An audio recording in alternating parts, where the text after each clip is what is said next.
చిరుజల్లుల శుభోదయానికి స్వాగతం. మిత్రులకు సుస్వాగతం, నమస్కారం. ఈరోజు మీ ముందుకు తీసుకొచ్చాం మామిడికాయ పచ్చడి. ఇది మా అమ్మగారు చాలా అద్భుతంగా పెడతారండి. దానికోసం ముందుగా మేము కొన్ని మామిడికాయలు తీసుకున్నాము.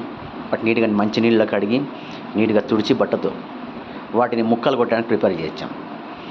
మనకు చేత ఇంట్లో కొట్టుకోవచ్చండి ముక్కలు, లేదనుకోండి హ్యాపీగా మనం బయట తీసుకెళ్ళొచ్చు. వాళ్ళకి కొంచెం అమౌంట్ ఇచ్చామంటే నీట్గా పద్ధతి ప్రకారం నీట్గా ముక్కలు కట్ చేస్తారు. ఆ కట్ చేసినటువంటి మామిడికాయ ముక్కలను ఇంటికి తీసుకొచ్చిన తర్వాత మనము ఈ ఉప్పు, కారము, ఆవపిండి ఇలాంటివి ఏ కొలత ప్రకారం వేసుకోవాలని అనేది ఒక పెద్ద సమస్య ఉంటుంది. దానికి సింపుల్గా చెప్తాను అనమాట పరిష్కారం.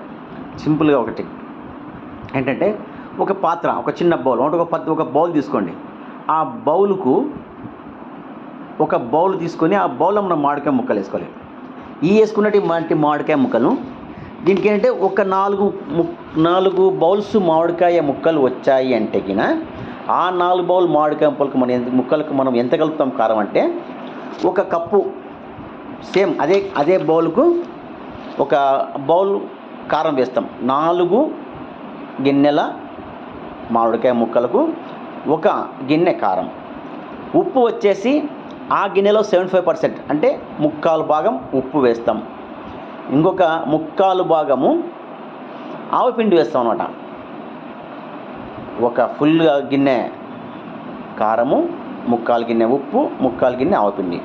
తర్వాత ఈ మామిడికాయ ముక్కల్లోకి కొద్దిగా పచ్చి నూనె వేసుకుంటాం. ఎందుకంటే ముక్కల్లో ఉప్పు, ఆవపిండి, కారం బాగా పట్టడానికి. సో మనం ఏం చేస్తామంటే, ఇప్పుడు మీకు చూపిస్తున్నాం చూడండి. ఇక్కడ ఒక 3/4 ఆ గిన్నెతో 3/4 భాగం ఉప్పు. మేము 8 గిన్నెలు వేసాం కాబట్టి దీనికి 2 3/4 గిన్నెలు ఉప్పు తీసుకుంటున్నాం. దీని లెక్క అనమాట, అది మెజర్మెంట్. 8 గిన్నెలు అయ్యాయి కాబట్టి మనం 2 తీసుకుంటున్నాం. ఇక్కడ ఆ లెక్క ప్రకారంగా మీరు గిన్నె ఎంత ఉంటే అదే లెక్క మీరు ఏ సైజ్ అని తీసుకోవచ్చు. గిన్నె మీరు తీసుకునే బౌల్ను బట్టి ఉంటుంది. నెక్స్ట్ మనం కారం కూడా తీసుకున్నాం కదా. కారం కూడా ఇలా బౌల్లో మనం మంచి గుంటూరు మిరపకాయ తీసుకోండి. బాగా ఎండకు పెట్టిన తర్వాత బాగా నీట్గా దాన్ని కారం పొడి చేయించండి. చాలా అద్భుతంగా ఉంటుంది. మనము బయట కొనే కారం కన్నా మనం సొంతంగా తయారు చేసుకునే ఆ కారంలో ఉన్న ఘాటు, ఆ రుచి ఆ బయట అమ్మే దానిలో రాదండి. ఎస్, అలాగనమాట. మనం ఇప్పుడు ఒక 2 ఫుల్ గిన్నెలకు కారం తీసుకుంటున్నాము. మంచి గుంటూరు కారము. దాని రంగు, ఆ గుంటూరు కారం రంగు, రుచి, ఆ వాసన వేరుంటుందండి. ఆ నూనె పడ్డాక వస్తుందండి ఆ సువాసన, అద్భుతంగా ఉంటుంది. గుంటూరు ఘాటు వేసాం కదా. దీని తర్వాత మనము ఏం చేస్తాము, నెక్స్ట్ ఆవపిండి కూడా తీసుకుంటాం. ఎస్, ఆవపిండి వేసుకుంటున్నాం.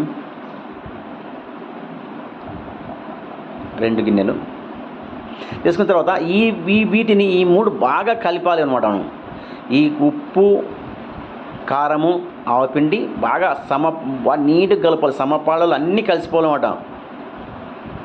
ఎస్, కలిసిపోయిన తర్వాత మనకి ఎక్కడన్నా చిన్న గట్టిగా రాళ్ళగా ఉండనుకోండి, ఉప్పు కానీ ఏదన్నా, దాన్ని మెత్తగా మనం చేసి నీరు కలుపుకోవాలి. నెక్స్ట్ తర్వాత మనము నూనె వేసాం కదా ఆవకాయలోకి, మన ముక్కల్లోకి ముక్కలు కొంచెం కింది మీద కలుపుకుందాం. నూనె తిరగడానికి పైకి కిందికి ఆ ముక్కలకు పట్టడానికి.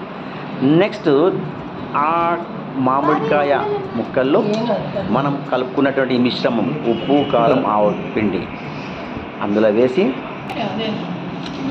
నీట్గా కిందికి పైకి మనం కారాన్ని సమపాలనలు అట్లా వెడల్పుగా చేసిన తర్వాత, పరిచిన తర్వాత కిందికి పైకి కలయి పెట్టుకోవాలి. మీకు కొంచెం చేతికి కారం అనిపిస్తుంది అనుకుంటే, మంట పెడుతుంది అనుకుంటే కనుక మీరు ఏదైనా మంచి గంట తీసుకోండి. మన జాలగంట ఉంటుంది కదా, అలాంటివి తీసుకొని ముక్క చిదరకుండా కలుపుకోవాలి. ఇలా ముక్కకు ఉప్పు, కారం పట్టాలి. ఎంత బాగా ఉప్పు, కారం పడితే మనకు అంత రుచి వస్తుంది. ఎస్, అలా బాగా నీట్గా కలపండి. ఇంకా మనం కలిపేటప్పుడు ఏం చేస్తుందంటే, కింది పై భాగంలో మనకు ఉప్పు, కారము, ఆవపిండి మిశ్రమం ఉంటుంది, నిలబడిపోతుంది. అది కూడా కింద వీలైతే ఒక మంచి సలాక్ తీసుకొని కలిపి మొత్తం కింది మీద చేస్తాం అనుకోండి, బాగా నీట్గా ముక్కలు కలిసిపోతుంది. తర్వాత మేము ఏం చేస్తామంటే ఇప్పుడు ఈ 8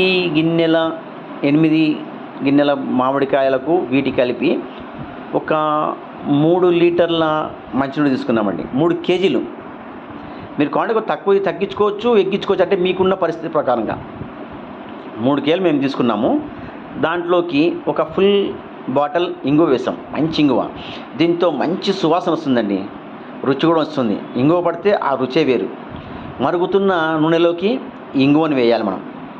ఇంగువను వేసిన తర్వాత ఆ ఇంగువను తర్వాత మనం ఏం చేస్తామంటే ఈ నూనెను బాగా చల్లార్చాలండి. బాగా మనం వేడి నూనె అయిన తర్వాత నూనెను బాగా చల్లార్చాలి. బాగా చల్లారిన తర్వాత సగం కొంచెం నూనె పోసాం కదా, ఒక సగం భాగం నూనె పోసిన తర్వాత మనం ఏం చేస్తామంటే దీంట్లోకి ఒక 3/4 కిలో ఎల్లిపాయలు, ఈ వెల్లిపాయలను దానిపైన పొట్టు తీసేసి పొట్టు తీసి పక్క పెట్టుకున్న 3/4 కిలో వెల్లిపాయలను ఇందులో వేసి మరి దానిపైన మిగిలిన నూనె పోస్తాం. చూసారు కదా ఎలా తేలిందో చూడండి.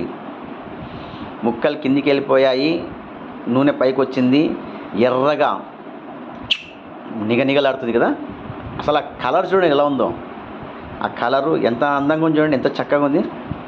ఆ ముక్కలు అద్భుతంగా ఉంది కదా. మనం దీన్ని ఏం చేస్తామంటే కొంచెం ఫస్ట్ బాగా కలిపి మనము పక్కా పెట్టాలి. దీన్ని నీట్గా కలిపిన తర్వాత కలిపి పక్కా పెట్టిన తర్వాత ఏం చేస్తామంటే ఒక రోజు మొత్తం దీన్ని మనం ముట్టుకోకూడదు. ఒక రోజంతా ముందు మనం కలిపి పక్క పెట్టుకున్న తర్వాత మూత పక్క పెట్టండి. తర్వాత ఒక రోజంతా పక్కన పెట్టిన తర్వాత మరుసటి రోజు తీసి ఇట్లా కిందికి మీదికి కలిపి ఒక మంచి జాడి తీసుకోండి. ఎలా ఉండాలి జాడి అంటే మన పింగాణి జాడి ఉంటుంది చూడండి, అలాంటి జాడిలో పెడితే బాగుంటుంది. ఇలా మనం నీట్గా ఒక పద్ధతి ప్రకారంగా కింద నుంచి కారము ఉప్పు అన్నీ మనం కలిసేలా నీట్గా కలుపుకోవాలి. ఎస్, అప్పుడే మనకు అద్భుతమైన సువాసన వస్తుందిలేండి. నోరు ఊరించే రుచి అంటే చూడండి, నోరు ఊరిపోతుంది ఆ వాసనకు, ఆ స్మెల్కు. తర్వాత మనము ఒక మంచి జాడి తీసుకోండి, పింగాణి జాడి తీసుకోండి. ఆ పింగాణి జాడిలోకి, ఎందుకంటే మనం ఇది దాదాపు 1 సంవత్సరం రోజు నిల్వ ఉంటుంది పచ్చడిది. ఇలాంటి పింగాణి జాడిలో తీసుకొని మనం పచ్చడి వేసామనుకోండి చాలా రోజులు నిల్వ ఉంటుంది. ఈ స్టీలు ఇలాంటివి వాడద్దండి. పింగాళి జాడి లేదనుకోండి గాజుది తీసుకోండి. నీట్గా తీసుకొని ఆ పింగాణి జాడిలో దీన్ని నీట్గా ఈ చట్నీని తీసి అందులో వేసుకొని పైన మనకు నూనె తేలాలండి. అంటే మనం జాడీలో నూనె మామిడికాయ వేసామంటే దాంట్లో పైన నూనె ఎంత తేలుతుంటే అన్ని రోజులు మన చట్నీ నిల్వ ఉంటుంది. ఈ చట్నీ చూసారు కదా, ఈ జాడీ చూసారు కదా, ఇది మా నాన్నగారు ఎప్పుడో 30 years బ్యాక్ కొన్నారనమాట. ఇంకా అలాగే ఉంచండి. మేము ఎప్పుడు పెట్టినా చట్నీ ఇదే జాడీలో పెడతాం.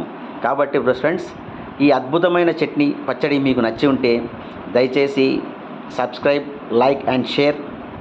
మీ సలహాలు తెలుపగలరు. Thank you very much. ఒకసారి తిని రుచి చూసి చెప్పండి.